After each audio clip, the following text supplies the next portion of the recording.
Good morning, everyone. Good to see you all. So we're starting today, and we're pleased to have Miguel Berasategui from Buenos Aires, and he's speaking on bidemocratic bases and connections to other greedy type bases. Miguel? Thanks, Niamin, and thank you very much for the opportunity to speak here. Um, so, yes, today I'm going to speak on bidemocratic um, bases and their connections with other greedy type bases. This is joint work with Fernando Albiac, Jose Luis Anzorena, Pablo Bernal, and Silvia Lasalle. At first, I'm going to begin with some definitions. X will be a quasi-Banach space. We're going to say that the sequence is a basis if it is a bounded fundamental and minimal system for X with bounded by orthogonal functionals. So the closure of the span of the xj's is all space, while there is a sequence B star, which is well by orthogonal, and they're both bounded. And we're going to say that B star is the dual basis of P. If additionally we have this condition, j star of x equals 0 for all j, implies that x equals 0, we say that this total or a Markovitch basis. Of course, Markovitch bases don't need to be in general bounded, but we're going to use this definition so that all of our bases are bounded with bounded dual bases, and so they're semi-normalized. Well, some notation. Given a basis, a finite set of natural numbers of cardinality A, cardinality of A, we're going to notate to write it like this, and M a natural number, X a vector in capital X. The projection PA of X is this sum with J in A of Xj star of X is J. The support of X is the set of J's such that Xj star of X is not 0. AM will be this set.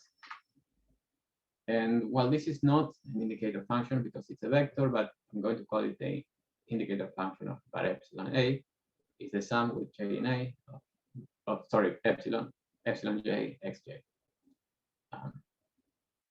Our spaces can be either real or complex. If they're complex, this can be any these signs can be any complex number modulus 1. And in case they're all the epsilon j's are 1, we simply write this, which will be the indicator function A. And we denote the set of all of these sequences, well, capital epsilon, A. And finally, we write epsilon of X here when epsilon j is the sign of xj star of X for all of the j's. Yeah. Well, with this notation, I'm going to define Schauder basis. This Schauder basis, if this sum is convergent for all X, in some conditional if X P of J is a Schauder basis for every permutation pi of the natural numbers.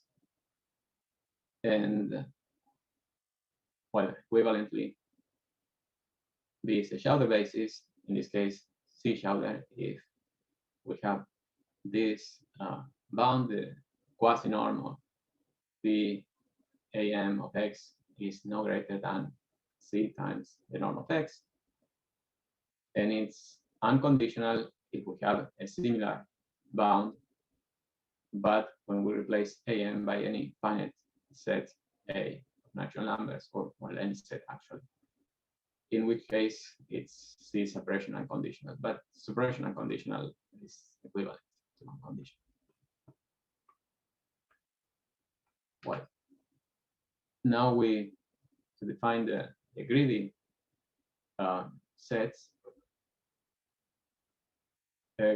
Set A is a greedy set for X, if we have this condition, so that the modulus of xj star of x is greater than or equal to the modulus of xk star of x for all j in A and all k not in A.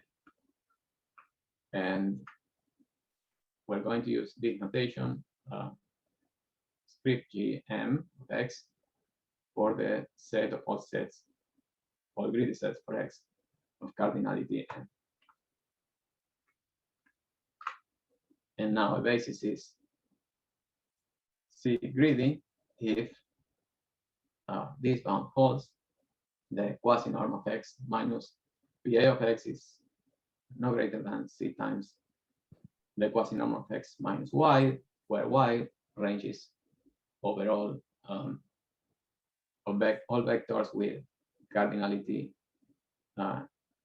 with support of cardinality no greater than m, and A is a greedy set of cardinality m of x.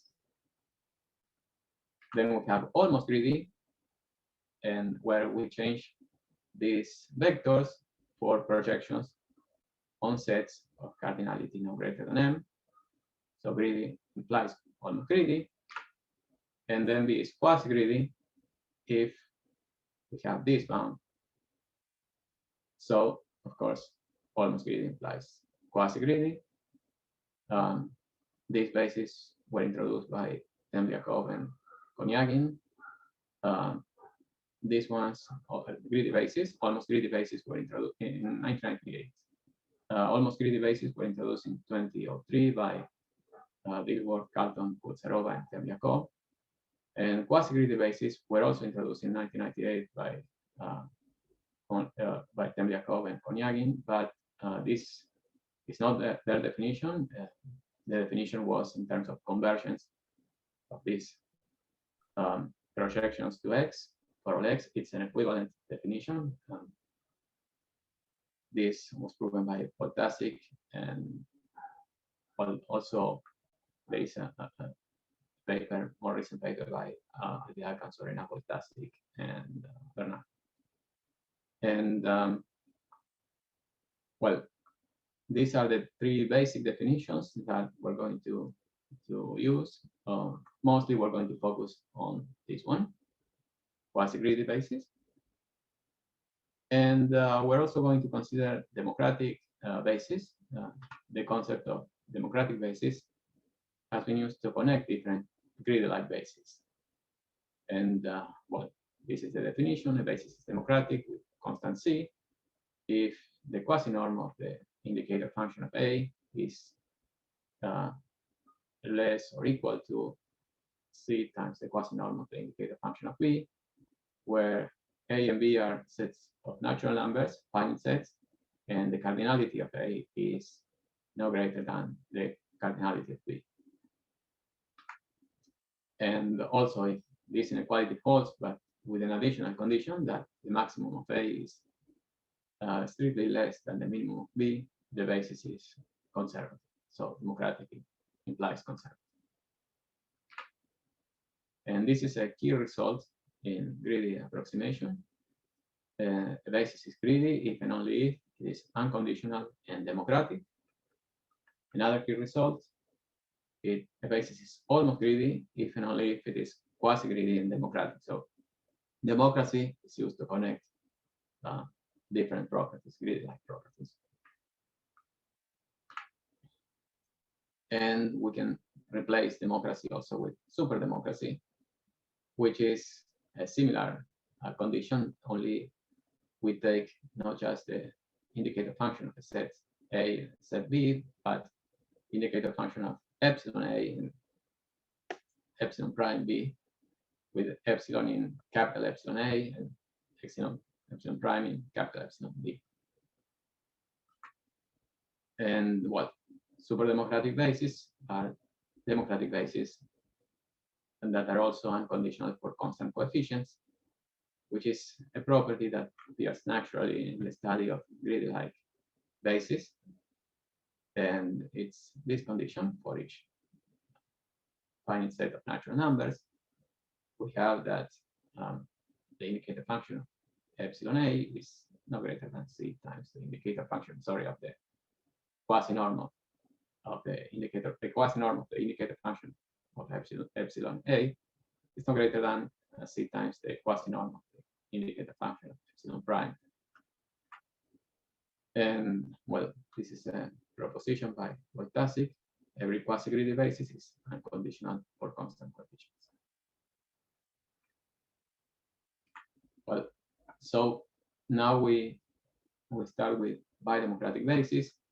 They were introduced by Ilford, Carlton, Kutsarov, and Temryakov in 2003 in the context of the study of the duality theory of quasi-greedy bases. A basis is bidemocratic if, for some constant, we have that the quasi-norm of the indicator function of A with respect to B times the indicator function of B with respect to script B star is no greater than C times M when the cardinality of A and B is no greater than M. And well, all bidemocratic bases are superdemocratic. That was proven also by Ilford, Carlton, Kutsarov, and Temryakov in 2003. And they have this key result. If B is quasi-greedy Schauder basis, we have the following equivalence. B is bidemocratic, B and B star are almost greedy, and B and B star are partially greedy. Partially greedy means that the quasi-norm of x minus PA of x is no greater than C times the quasi-norm of x minus P sub AM of x when A is greedy set of for x of cardinality M. So at this point, we can ask whether this result holds under weaker hypothesis. So first, there is an equivalence between partial greediness on one hand and quasi-greediness plus conservativeness on the other. This is an equivalence for Schauder basis.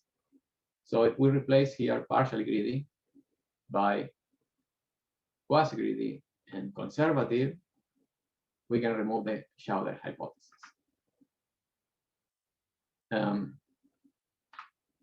Also, the proof remains valid if we further replace the conservative hypothesis with this condition that we call partial democracy, which says that, well, for every finite set of natural numbers, there is another finite set such that, and a constant C, such that the quasi-norm of the indicator function of A is no greater than C times the quasi-norm of the indicator function of B when B is contained in the complement of D, and the cardinality of A is no greater than that of B. And of course, conservative bases are also partially democratic. But the question is, what happens if we remove the quasi-greedy hypothesis? Do we still get some equivalence involving bidemocracy?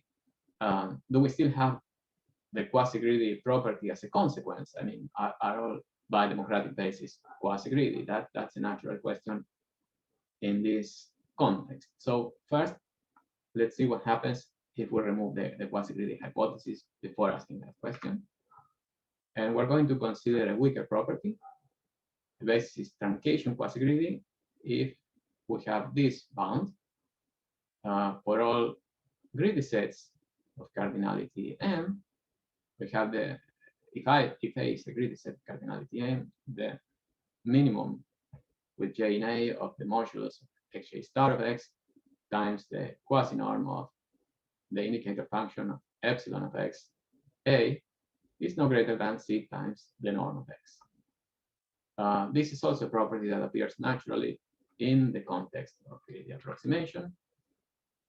And there is this proposition. We can just replace this epsilon of x by any of these epsilon in capital epsilon A, and except for the constant, we get an equivalence.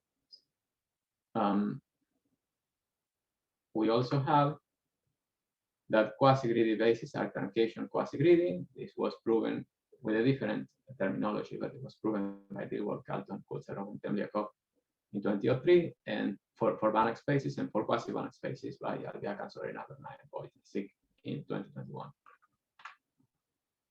And also we have these bidemocratic bases are truncation quasi-greedy. So both quasi-greedy bases and bidemocratic bases are truncation quasi-greedy. We still would like to know, I mean, there are, of course, plenty of examples of bidemocratic bases that, sorry, I didn't say that before, that are not, sorry, of quasi-greedy bases that are not bidemocratic. They're not democratic either.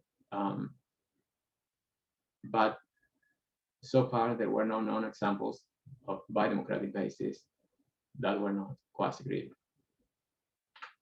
So one of our results is if B and B star are both partially democratic and truncation quasi-greedy, then B is bidemocratic in a Banach space. This is not for quasi-Banach spaces.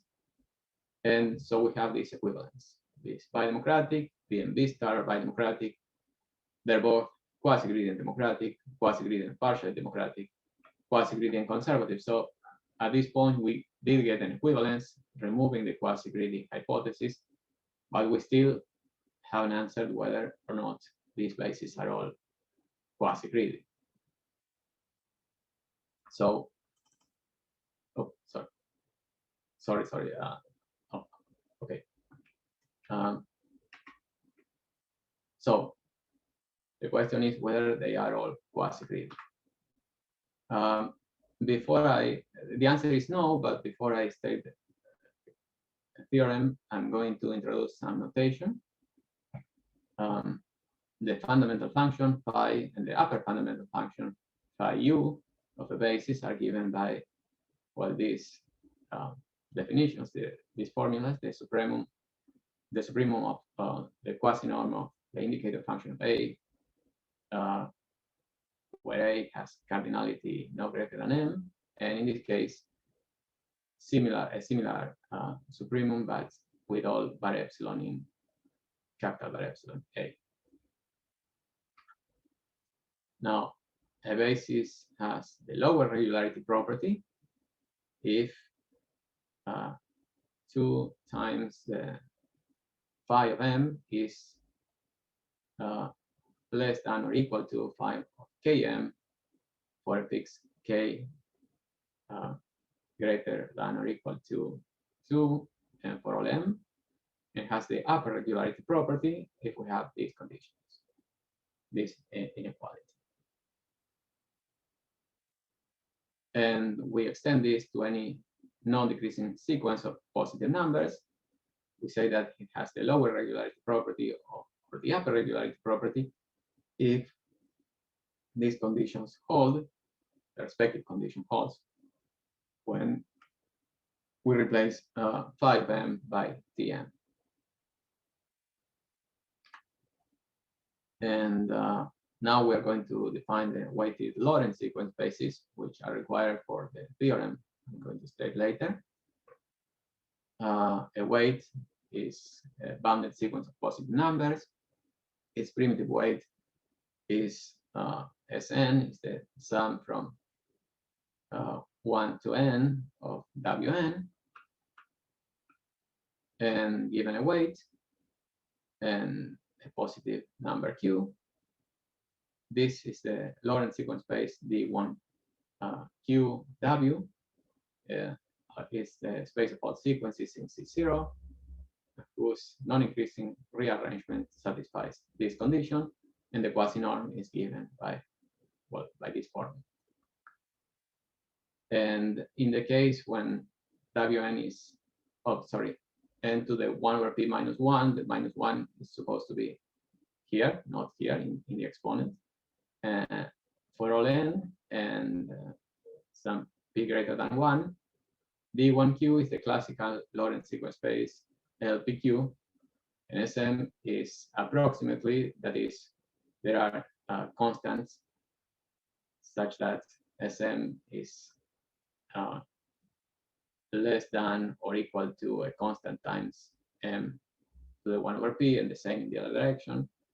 And what has both the lower and the upper regularity property. So these weighted Lorentz sequence spaces are a generalization of the classical Lorentz sequence spaces.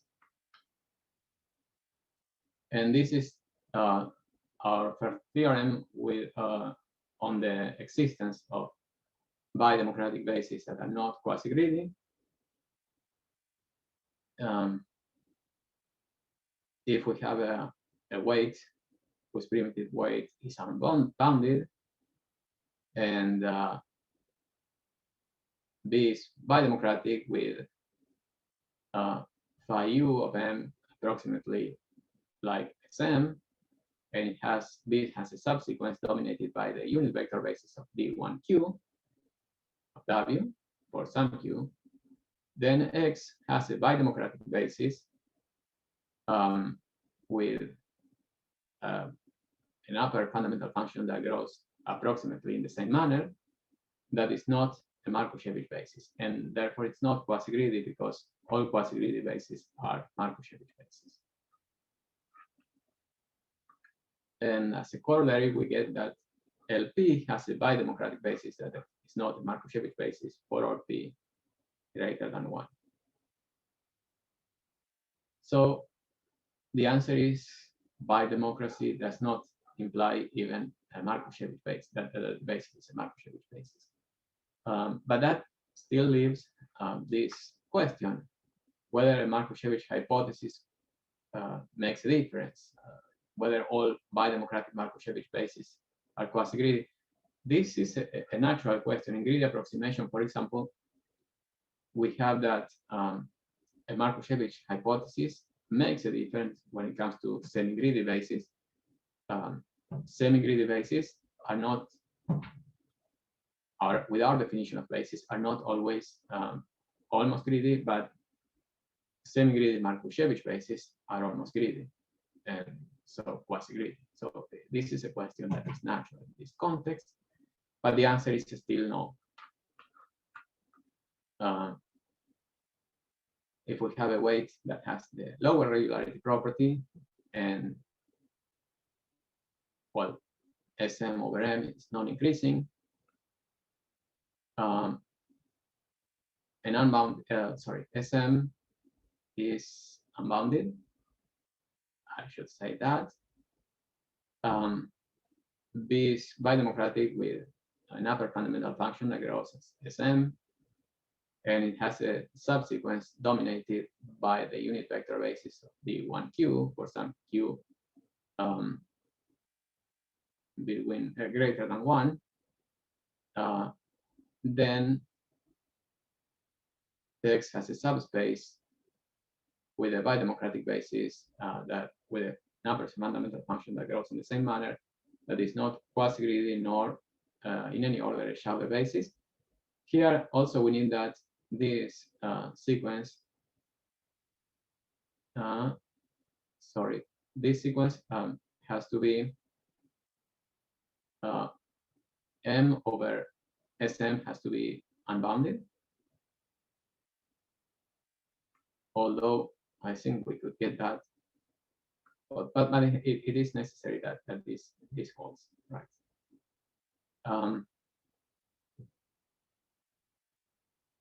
And from this we get a corollary that for all p there is a subspace of LP with a bidemocratic basis that is not quasi-greedy.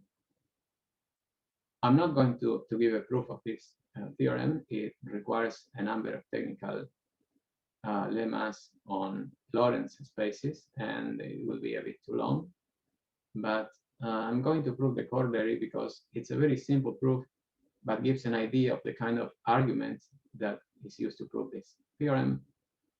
It's actually one of the key steps in the proof of this theorem. Uses an argument that is more complicated, but very similar to that I'm going to give now. And well, so I'm going to prove this. Well, it won't be a corollary in this case because I'm going to prove it independently, but it's a corollary of this theorem.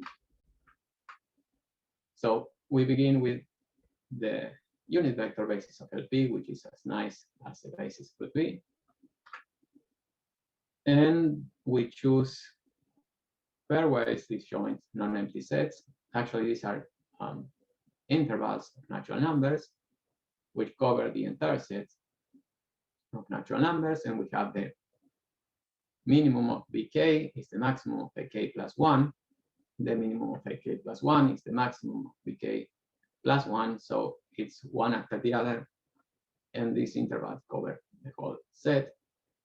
Then we want that the sum with j in ak of 1 over j is greater than k.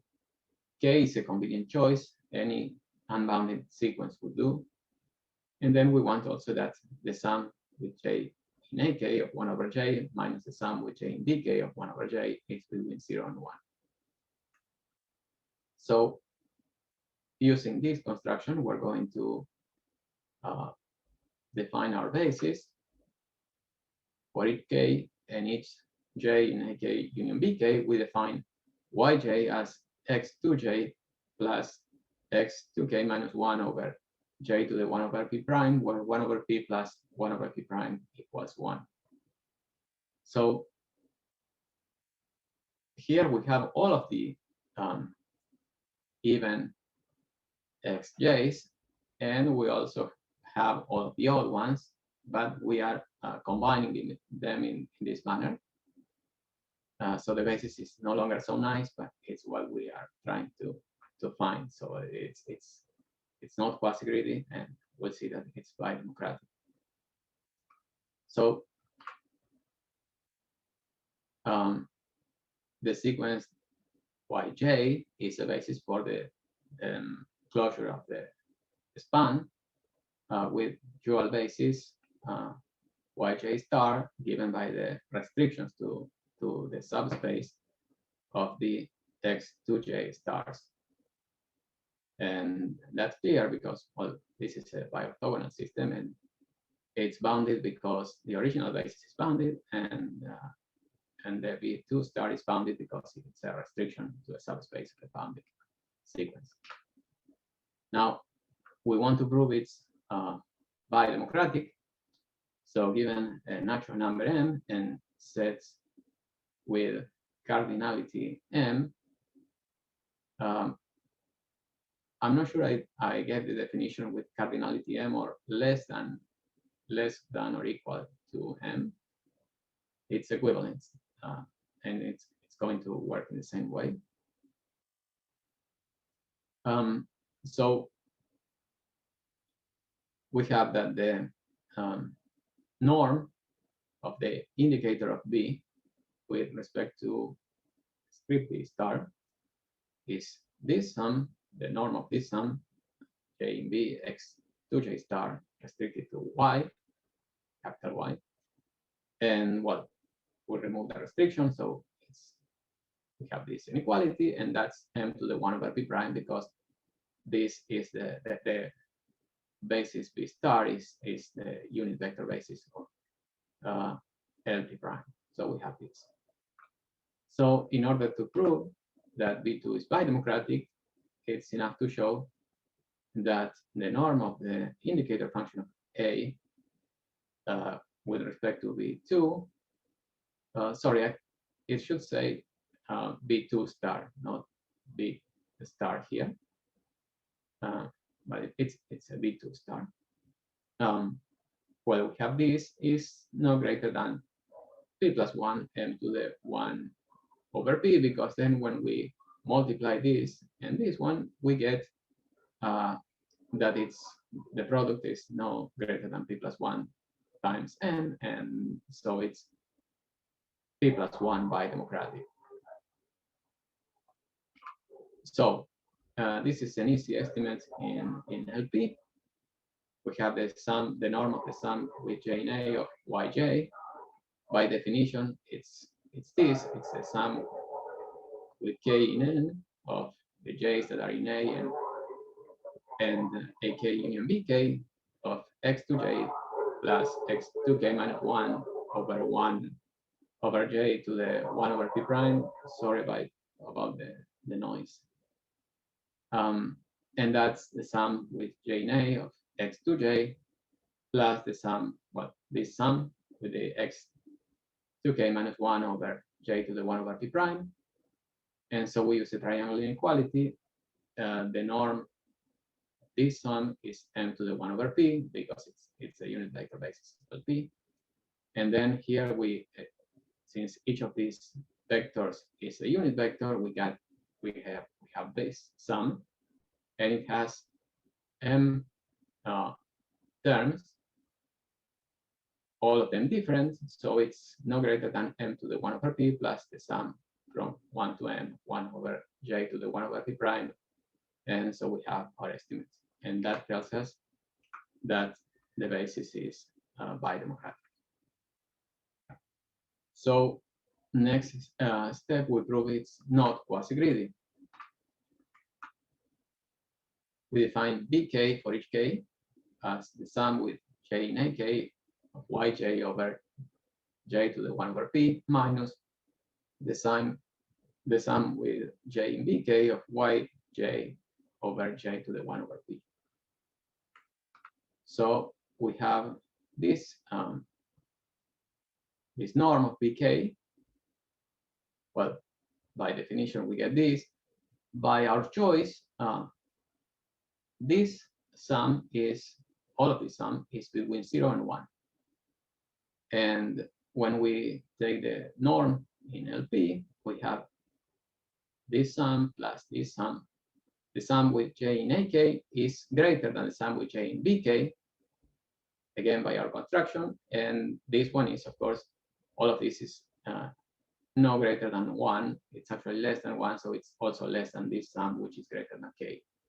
So we can estimate all of these as 3 times the sum with j in AK of 1 over j.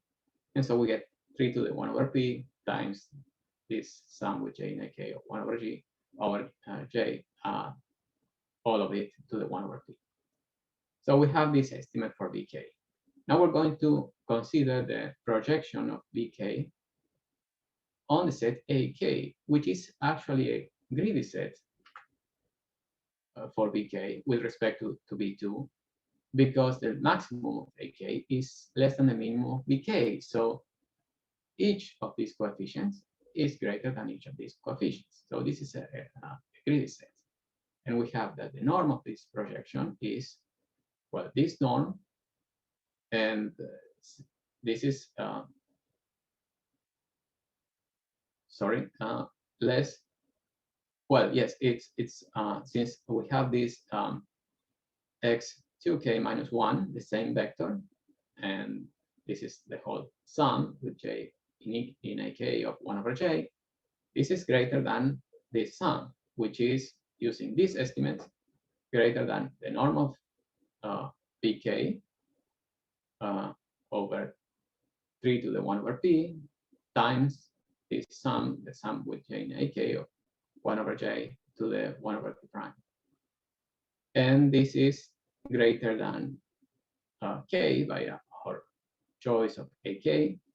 This is, of course, non-zero because it has non-zero coordinates in the vector basis of LP. So we get that all of this is greater than k times the norm of bk over 3 to the 1 over p. And so we cannot have the bound, the uniform bound for the greedy projections. So B2 is not quasi-greedy. While I'm not going to prove that B2 is not in any order a shadow basis, that's not part of the corollary, it can be proven with a similar argument.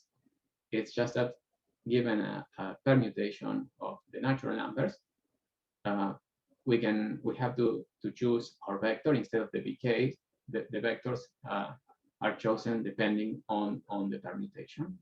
But a similar argument is that it's not shadow in any order. We weren't looking for a basis that wasn't shadow in any order, but we got that.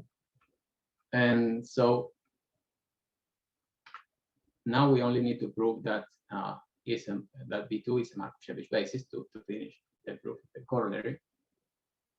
So we fix X with yj star of X equals 0 for all j, and we choose a sequence Cm in the span of the yj's such that Cm tends to X. So for all j, we have that X to j star of X equals 0. That's our hypothesis. And then for each k, we have that X to k minus 1 star of X is this limit. But this is a finite set, and each of these tends to 0, so we have 0. And so as a result, we get that xj star of X equals 0 for all j, so X equals 0. So B2 is a Markovitch basis, and that finishes the proof. And of course, if P equals 2, that gives us by isomorphism basis for the whole space. So turns out that bidemocratic Markovitch bases that are not quasi-greedy are fairly common.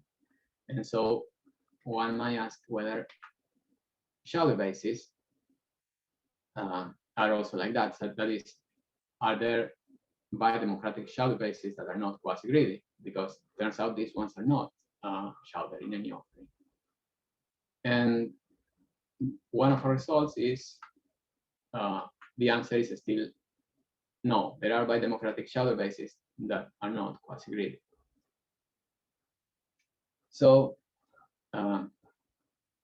this is what I wanted to say about the existence of these bidemocratic bases that are not quasi-greedy. Now we turn to quasi-greedy bases that are conditional. Now, using the method TKK by Dilworth, Calton, and Kutsarova, one can construct Banach spaces with bidemocratic conditional shadow bases, whose fundamental functions have both the lower and the upper regularity property. So one question is if such bases can be constructed with less restrictive fundamental functions, and more generally, whether we can characterize the sequences of positive numbers that are fundamental functions of bidemocratic conditional shadow bases. So we're going to do that given basis, well, it's script X and script Y. We define X diamond Y as this sequence, which combines the two in the space, in the direct sum of the spaces. And we have this result. X diamond Y is a basis for the direct sum with dual basis X star diamond Y star. If both bases are shadowed, so is this basis, the new one. If they're not equivalent, the basis is conditional. And we have that the upper fundamental function of X diamond Y can be estimated by C times a constant C times the maximum of these two upper fundamental functions. And if they're all bidemocratic, if they're both bidemocratic and they have fundamental functions that grow in the same manner, then X diamond Y is also bidemocratic and has a fundamental function that grows in the same manner.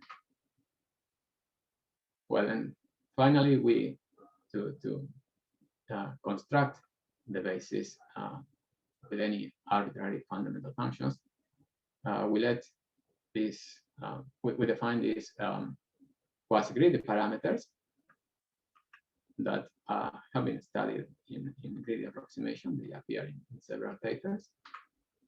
And we have this result if X and Y are script X and script Y are bidemocratic bases with fundamental functions that grow in the same manner, then this quasi-greedy parameter of X diamond Y is like the maximum of the quasi-greedy parameters of X and Y. And so X diamond Y is quasi-greedy if and only X and Y are quasi-greedy. And well, we're going to use this to construct to prove the existence of conditional quasi-greedy bidemocratic Schauder bases with arbitrary fundamental functions. So if a basis for a Banach space, if P is a basis for a Banach space, we have that both phi of M and M over phi of M are non-decreasing sequences. This was proven in 2003 by Leo, Carlton, Kutsarov, and Tembyakov. And now we have these results. If Sm is a non-decreasing unbounded sequence of positive numbers, and M over Sm is also non-decreasing and unbounded, there is a Banach space with a conditional one bidemocratic quasi-greedy Schauder basis such that the upper fundamental function of P is the same as the fundamental function of P, and well, because it's one bidemocratic, and that's Sm. And well, I think this is all I wanted to say. So thank you very much. I think I'm good with the time. Yes, I'm on time. Okay. Yeah, that's right on time. Thank you so much, Miguel. Thank you, Leon. Let's Thank you. open up questions then.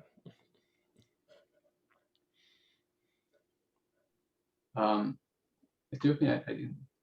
I didn't do anything, but that's fine. If someone we can, if someone Okay. can ask, open up again. Yeah, maybe do you want to put it back, the slide? Okay. Okay. Give me a moment. In case people refer to it, yeah. Yes. Okay. Okay. Yeah. There you go. Yeah, will you go back a couple of pages to the statement of the last theorem? This one? No, one more. Yeah. No. Yep. This one? Yes. Okay. So something that struck me quite apart from your investigation was part 3 is that gives an extremely simple way of constructing conditional Schauder bases for LP, little LP, when P is different from 2, yes? Yeah. It gives, it gives, as long as we have non-equivalent bases, yes, we get a conditional basis, yes. I'm not sure. Yes, it's a very flexible method. It can give us conditional Schauder bases that are quasi-greedy, yes.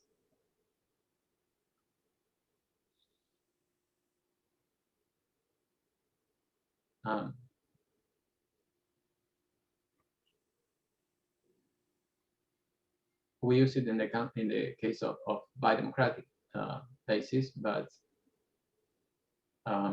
this holds regardless of whether we have a bidemocracy condition.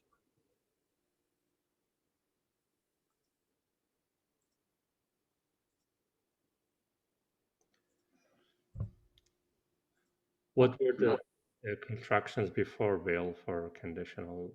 Well, the usual way of doing it, if you're trying to do the whole theory, is you do it for L2. You build a conditional basis for L2, which is a little. I mean, of course, you can write one down, but it's a little bit technical. And this one says that for LP P different from 2, you just write LP as the LP, little LP is the LP sum of L2 n, where n goes to summed over n. Yeah. And then you do it this way. So it's quite different from doing something in L2 and then using that representation of LP. It looks like, and it's very easy to describe the basis. That's one nice thing. Yeah. This is very nice. Yes, and this method for building bases, conditional bases, is is well known, is essential known. The novelty here is using this method for building quasi-greedy bases. Is this the result in the next slide is our main contribution here. Sure. You mean people did the conditional construction before this way? Yeah, yes, probably Bill Johnson used it. All is essentially used in a paper written by Albiac and Sorena and Wojtaszek. It's not is standard this method for building conditional basis. Standard in some sense, of course.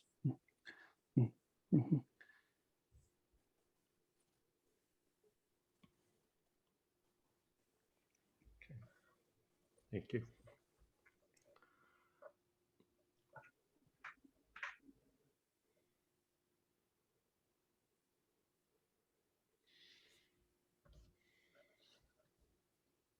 Any other questions?